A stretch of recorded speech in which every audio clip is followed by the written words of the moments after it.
if Crawford was that size and talked the way he did, you know what I mean? Like Mike Tyson talked like that. All those guys talk like that. Mike Tyson's talking about eating kids and all of that. Yeah, but you say that, but Mike Tyson's initial vanguard of fame was all based on he was very articulate, very polite. That was he's very articulate, very polite coming out, but on the but once he got to the title and all that, that absolutely changed. And you know that people, I think, loved him more the second incarnation than the first one. That's interesting. Debatable. That's debatable, I think, because he was, even after winning the title, it was a few years before the wheel fell off. The fighter that Jimmy Jacobs and Bill Cayton presented was very PR savvy and eloquent and quite self-effacing and soft-spoken and charming. He was all those things. Then he became this fucking freak show. I agree with you. It didn't hurt his market value, but did people prefer that? I don't know about that. Yeah, I think Mike appealed more to men. That I'm gonna, the way in which I'm impetuous, I'll eat your children. That was what men wanted to see. They wanted to see that violence. They wanted to see that, I'm Alexander the Conqueror and I'll destroy you. And I think that was the car crash time. I know he was still worth loads of money, but for me, that's the sad period of his career.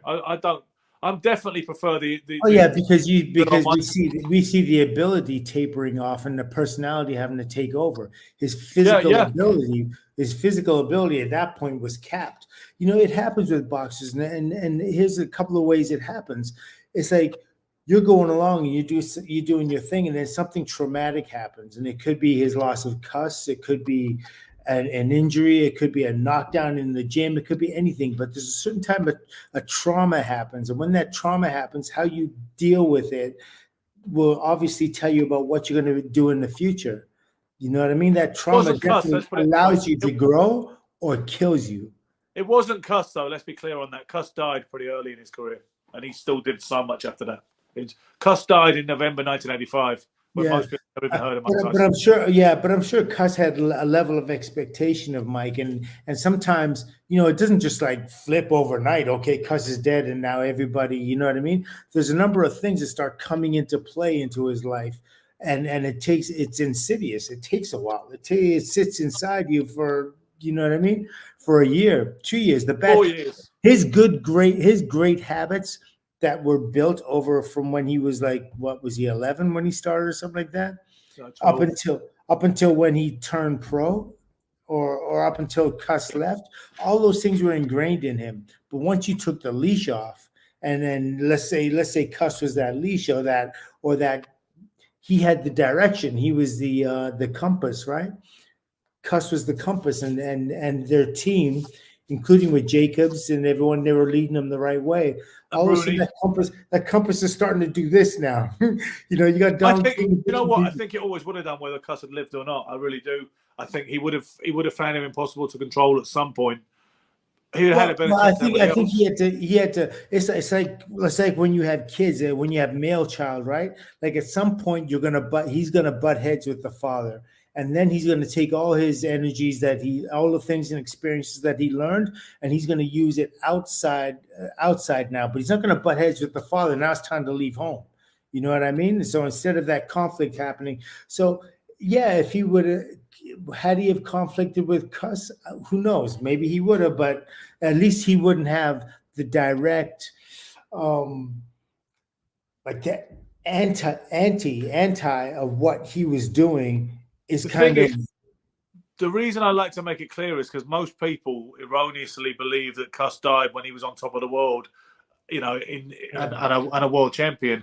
He was literally a relatively obscure knockout artist from out of Catskill, via Bedfordshire, or via Brownsville, who was making waves to people who knew. If you knew, then you knew. Like I say. Cuss died super early. Most people think he was already a champion when that happened. And, Jimmy Jacobs dying might have had even a more injurious effect on his kind of stability, to be honest with you, because Jim Jacobs died right after I'm trying to think, was it after Michael Spink's fight or was it just before that? Like Tony Tucker. It was Jim Jacobs died in 1988 or 1987, I believe. I think it was 88. And then that was when Don King started to get his, claws into the situation. Yeah. at that point, because Mike had the greatest affection and love for Jimmy Jacobs. He saw him as an extension of Gus. Yeah. But he didn't feel that way for whatever reason about Bill Caton. He didn't like Caton, it seemed. He had issues with him. And once he got married to Robin, she didn't like Caton either, you know.